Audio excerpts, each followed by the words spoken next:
name is Peter Kelly Detweiler. I'm a principal at Northbridge Energy Partners and a contributor to Forbes.com. I'm here with Todd Owen, who is Business Development Manager and Solutions Lead at Black & Veatch. We're now in the third day of this conference, and how are you finding things so far? Hi, Peter. Thanks for the opportunity to discuss this with you this afternoon. Conference has been great. Obviously, very well attended. A lot of interesting conversations, as it were, around things like DER planning and some of the activities that's going on in that space. So it's been very enjoyable and helped validate a lot of different things that I was already wondering about. So it's been good. Validation is always helpful. So the title or the organizing principle is designing for energy, which that organizing principle could go on for years and years and years. Before we got on camera, we were talking about the importance of planning. How does that manifest itself in your day-to-day responsibilities? Sure. So maybe just a little more background on my role as Business Development Manager and Solution Lead. That's related to our Asset360 data analytics platform. So my grid team spends a lot of time trying to understand, what are the impacts and the benefits that can be derived from things like DERs.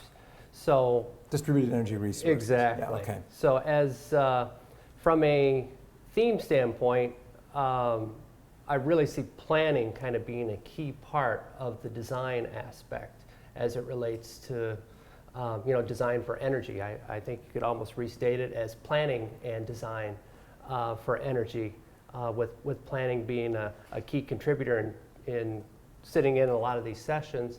It seems there's really a need for data. There's already a lot of big data out there, but utilities are still trying to figure out how to best pull the insights out of that data, which is the real value.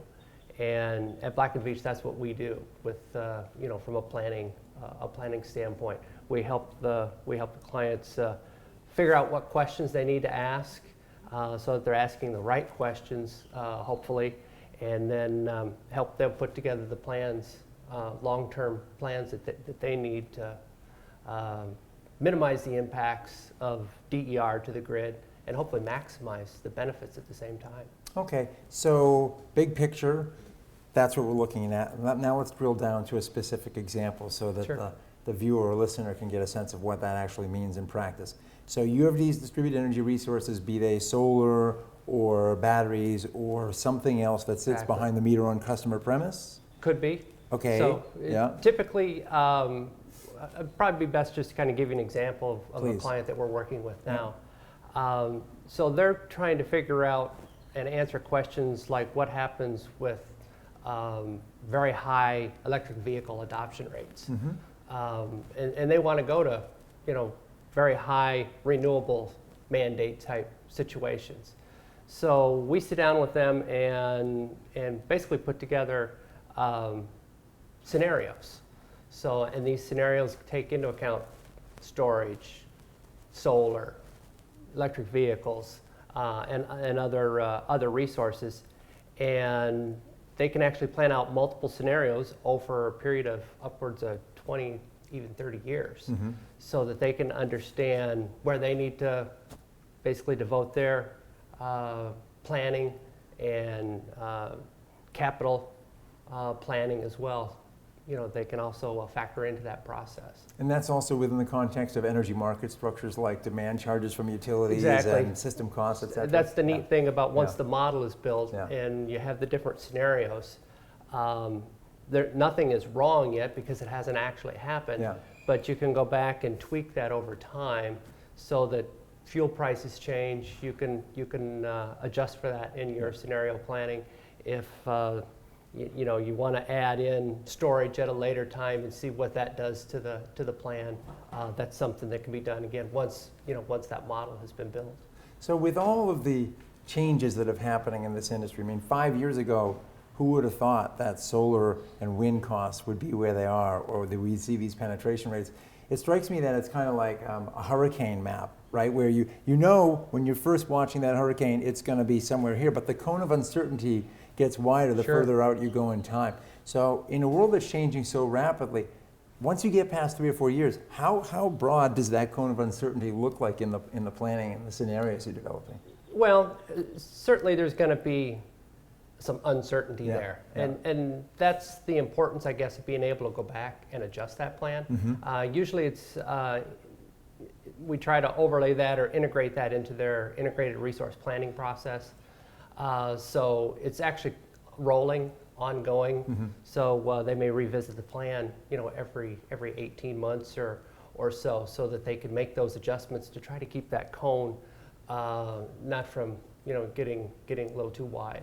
Okay, so now you've given them a tool that they can continue to tweak as the reality on the ground changes. Exactly. Okay.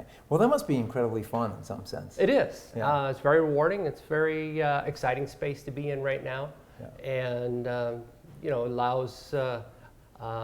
We talked about some creativity in this morning's session, so it allows you to apply some of that creativity, in a very what otherwise would be a very technical operation. So. And you're always working on something new, I would imagine. Exactly.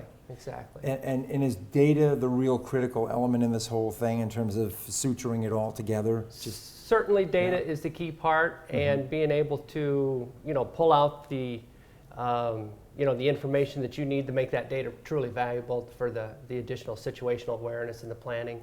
But the other key aspects, of course, would be the expertise. Black & Veatch is a 100-year-old plus company, so we've got 100 years of power expertise that goes along with the analytics and those planning tools. So if we fast forward, this will be my last question because we're keeping these pretty tight. If we fast forward, say, 10 years, one could posit that we might be living in a world where there are a lot of distributed energy resources that are energy aware, that get inputs from markets in terms of signals around prices, scarcity, et cetera. Do you foresee a world within the decade where we really do have a smart grid edge and a lot of these assets are out there communicating with each other and really do sort of know what's going on?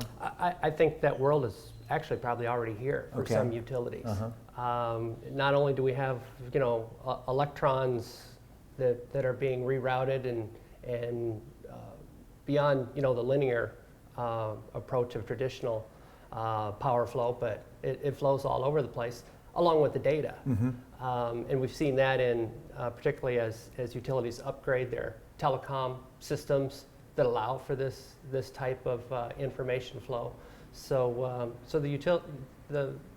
the grid actually becomes a network, if you will, a platform where all this information can be exchanged, and consumers become producers, and producers become consumers, and I think that's already here. So it's kind of a bidirectional information and electron highway, if you will. Exactly. Excellent. So, well, that'll cool be a stuff. fun thing to watch you build out in the future, and we look forward to seeing your progress. Fantastic. Thanks so much, Todd. Much You bet. appreciated. Thank you.